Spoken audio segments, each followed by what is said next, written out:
Hey guys, so I am back. It has been a week and I've really taken this time out to really absorb what exactly has happened, what exactly has been going down with Harry's wife and Harry.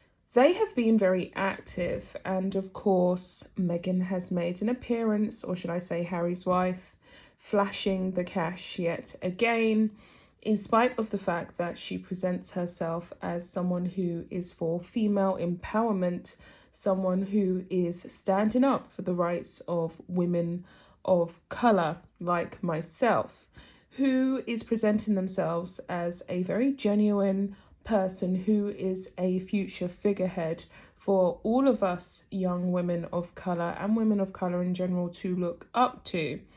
Do I believe the tribe? Am I buying into her narrative? No, I am not buying into Megsy's narrative, or should I say, again, Harry's wife's narrative. I always find Meghan Markle to be extremely disingenuous, and especially when she makes these public appearances blinged up to the nines. So she had over £7,000 worth of jewelry on her wrist, coupled with Diana's Cartier bracelet, which cost nearly £18,000, and she slapped on a Carolina Carrera dress, which tops in at about nearly £2,000. It's at least £1,980, something like that. She makes this all self-engulfing, self-propping, what can I really say, bolstering appearance. And then she has the cheek to talk about how the pandemic has disproportionately affected women of colour, which of course, yes, there's a lot of truth in what she says, but it's not what Meghan says, it's how she says it and her presentation and the subliminal messages that she's trying to put out there. Our disadvantages and women of colour's disadvantages seem to be her come-up clause. They seem to be her economic financial gain. Her and Harry are very active on the ground running this program and doing this, which is quite upsetting for me as a black woman to have to constantly witness. And it's quite disgusting, to be honest, that they are using disadvantaged people's problems and their poverty, systematic poverty, to get rich. But this is the world in which we live, and Harry and Meghan are no exception to the rule. Yes, there is a lot of evidence of other public figures doing this, but this couple really does take the biscuit. So with all that being said, I just wanted to give you guys a rundown of where I'm at with it, and a lot of other stuff has obviously happened. I've been out of the game for a week, so I guess I will be playing a bit of catch up with you guys. But this article fell into my lap this morning, and it's about Kate Middleton. Now, we know that Catherine Middleton did launch a YouTube channel with her husband, with William, and some days ago now, and I was really shocked and surprised that she actually has done this along with William, and that they have taken to social media like ducks to water in a pond, right, in Hyde Park or some kind of fancy park. Okay, so they've taken to this social media and they really are ramping up their online presence, because this is how we are communicating now. This is how people are relating to each other, and social media is the way forward. And I just find it really quite prominent and powerful, and I think that their launch of their YouTube channel definitely was sending a direct message back to the ridiculous Sussex squad over in the USA, and obviously they have very devoted, crazy fans all over the world, that they will not be taking any more shots lying down. And of course, William and Catherine can enjoy social media in a free way, because they only ever really get nice comments and nice reviews and nice feedback. They do not get nasty comments. They have not done anything to warrant any resentment in the eyes of the public.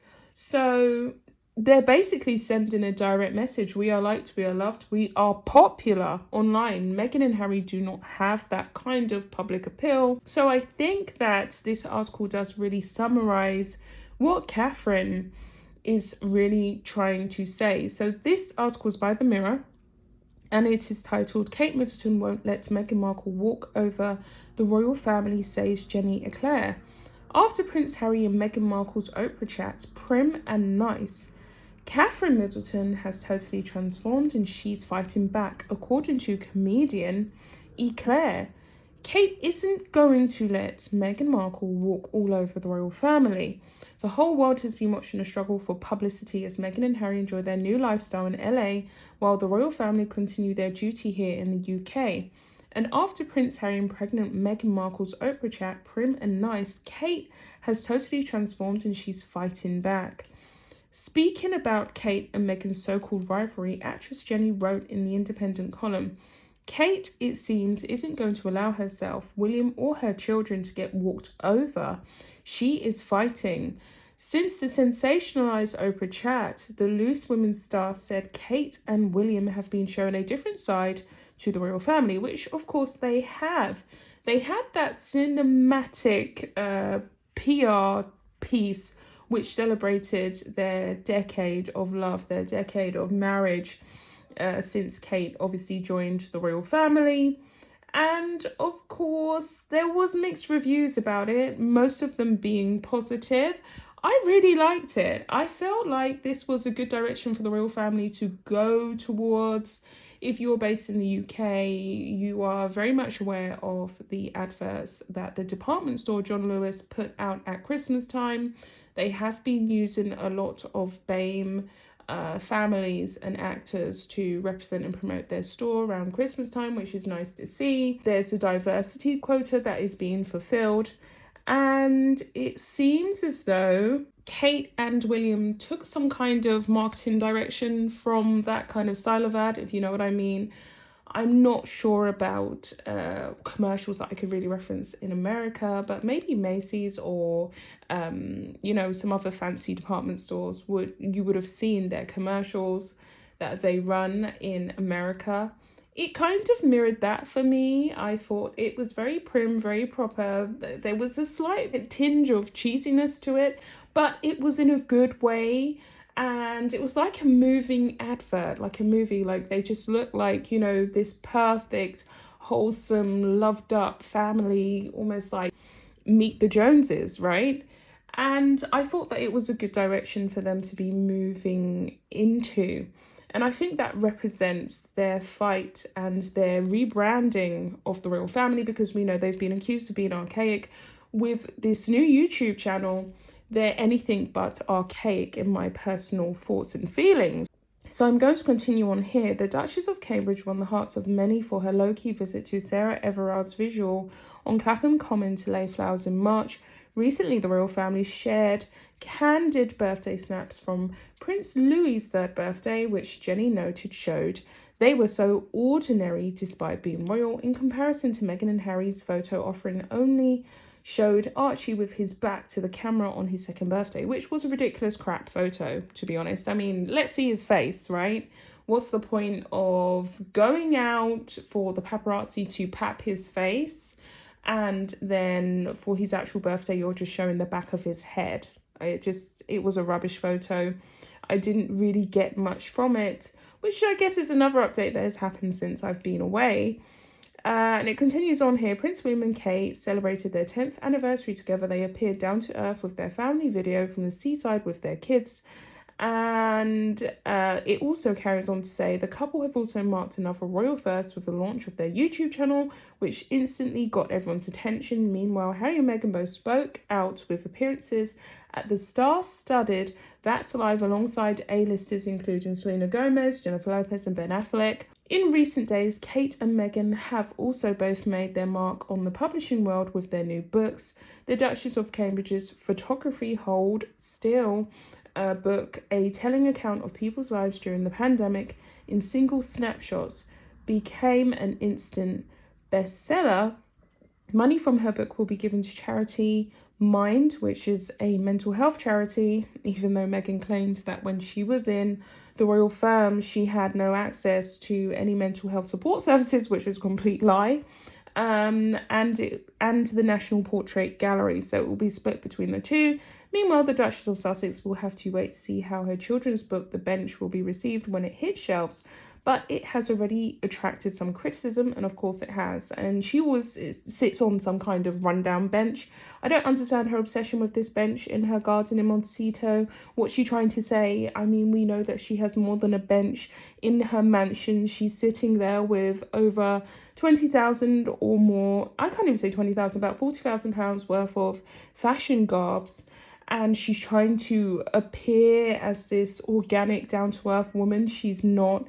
I don't even believe she's pregnant at this point. She has all this energy to be making these public appearances online, but she had no time to fly to the UK, and it all just seems like she's got the moon bump in full swing, and it's just very disingenuous. So to summarize the article, over the past few months, Kate has proved tougher than she was ever given credit for the past. She added in her column, I know it is wrong to cast these two royal women, or to cast these two women as royal soap opera rivals, but I can't help it. And until recently, I wouldn't have put my money on Kate taking the upper hand.